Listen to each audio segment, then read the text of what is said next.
Bom dia, hoje é dia 8 de janeiro e vamos para o nosso devocional da manhã. Mas antes, vamos começar com a nossa oração. Jesus, Pai querido, que o Senhor esteja presente do começo ao fim da leitura desse devocional. Que o Senhor traga para essa live todas as pessoas que precisam ouvir a sua palavra, que se encontrem em Êxodo 38. Espírito Santo, se for necessário que o Senhor coloque em minha boca qualquer palavra para a explicação dessa passagem. Agradeço por estar nesta manhã conosco, Senhor. Vamos lá, a leitura de hoje é Êxodo 28, 38, mas antes vamos ler a introdução da Bíblia Spurgeon do livro de Êxodo. O segundo livro de Moisés, chamado Êxodo, circunstância da escrita.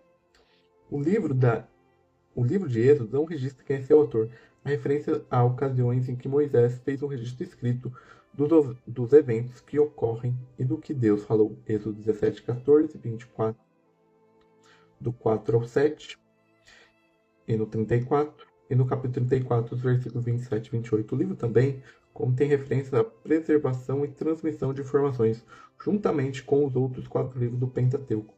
Há muito tempo, o Êxodo vem sido considerado uma obra de Moisés e pode ter escrito Êxodo a qualquer momento dentro do intervalo de 40 anos, depois que os israelitas terminaram de construir e dedicar o tabernáculo no Monte Sinai. No início de seu segundo ano após a saída do Egito, 1445 a.C., e antes de sua morte na terra de Moabe, cerca de 1406 a.C., Êxodo retorna à narrativa final de Gênesis, que termina com a morte de José em torno de 1805 a.C. Rapidamente, o livro nos leva para 300 anos à frente, para um tempo quando as circunstâncias dos descendentes de Jacó sofreram uma mudança no Egito. Os israelitas estavam servindo de escravos durante a 18ª dinastia do Egito, onde durante o tempo dos faraós Tutemés I e Amenófis II. Os escravos hebreus experimentaram uma libertação milagrosa pela mão de Deus através do seu servo líder Moisés. A escravidão dos israelitas terminou em 1446 a.C. O livro do Êxodo registra os eventos por ocasião do êxodo do primeiro ano dos israelitas no deserto, incluindo o recebimento da lei. A data do êxodo é objeto de contestação. Há evidências bíblicas que indicam o ano 1446 a.C. 1 Reis 6:1 afirma que o êxodo ocorreu 480 anos antes do quarto ano de Salomão como rei, dado estabelecido por evidências bíblicas combinadas com a cronologia assíria, chegando ao ano 966 a.C.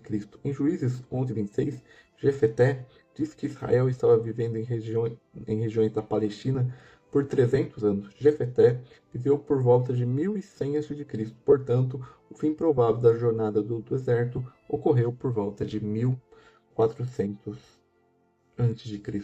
Contribuição para a Bíblia. Êxodo fornece um ponto alto da história redentora no Antigo Testamento. Muitos padrões e conceitos de Êxodo recebem atenção desenvolvida adicional e cumprimento em outros lugares nas Escrituras, especialmente na obra passada, presente e futura do Senhor Jesus. Estas excluem resgate da opressão, provisão de sustento, fidelidade de Deus às suas promessas, autorrevelação, conhecimento de Deus a partir de suas ações, presença de Deus, sua glória, esforços necessários para a preservação do conhecimento a respeito dele, uma nova identidade para as pessoas que se baseiam nas ações de Deus, provisão para a adoração, provisão para a vida em comunidade, conexão entre a reputação de Deus e sua relação com um grupo de pessoas, obediência e rebelião, intercessão e concessão de perdão. Estrutura. Êxodo é considerado uma parte da lei, porém trata-se mais de uma narrativa histórica do que de lei. O livro é estruturado em torno da vida e das viagens de Moisés, entre as narrativas dos capítulos 1 ao 18 e 32 ao 40, estabelecimento do pacto, capítulos 19 ao 24, e das leis relacionadas ao tabernáculo e ao sacerdócio. Spurgeon, em Êxodo. A terra de Gósen era frutífera e os israelitas tinham sido muito favorecidos pelo rei egípcio. A maior parte deles, portanto, não pensava em deixar aquele país. Eles então resolveram se estabelecer ali permanentemente. A primeira coisa a ser feito era tomar os israelitas ansiosos para sair do Egito.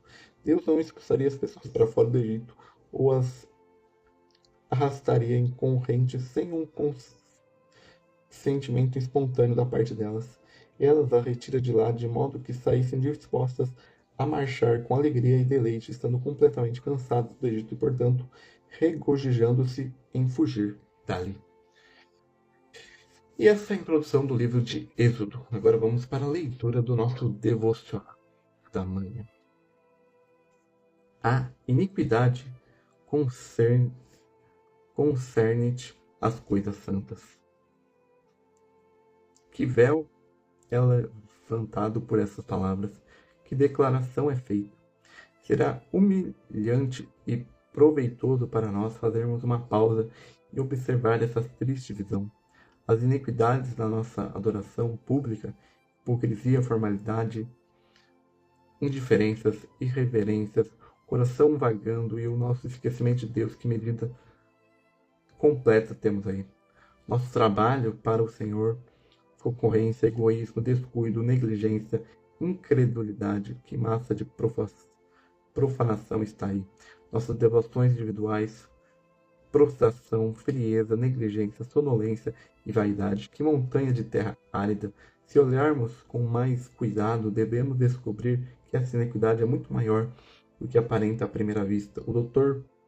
Payson, pregador norte-americano do século XVIII, escreve ao seu irmão, diz: minha paróquia, assim como meu coração, está muito se assemelha ao jardim do preguiçoso, e o que é pior, acho que muitos dos meus desejos de melhorar ambos vêm do orgulho, da vaidade ou da indolência.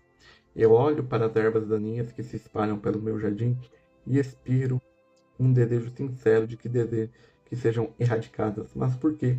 O que move esse desejo? Talvez eu queria poder sair e dizer a mim mesmo: como meu jardim está bem cuidado.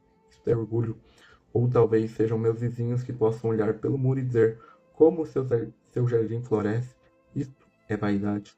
Ou eu talvez queira a destruição das ervas daninhas, porque estou cansado de tirá-la. Isto é indolência. Então, até mesmo nossos desejos por santidade podem ser poluídos por motivos vis. Os vermes se escondem sobre o gramado mais verdes. Não precisamos procurar muito para descobri-los. Como é animadora a ideia de quando o sumo sacerdote suportou a iniquidade das coisas santas. Ele usou sua testa as palavras santidade ao Senhor. E ao mesmo tempo, enquanto Jesus carregava o nosso pecado, ele apresentava diante de seu Pai, não a nossa profanação, mas a sua própria santidade. Ó, que graça ver nosso grande sumo sacerdote pelos olhos da fé. Então, que nós buscamos ter uma vida de santidade não para os outros, mas para Cristo, que não seja por vaidade, mas por contrição do nosso coração. Então esse é o nosso devocional da manhã. Mais tarde, às 8 horas, lá na rede vizinha, tem o devocional da noite. E amanhã, às 8 horas, nós retornamos com o devocional da manhã. Tenham uma boa quinta-feira e até amanhã.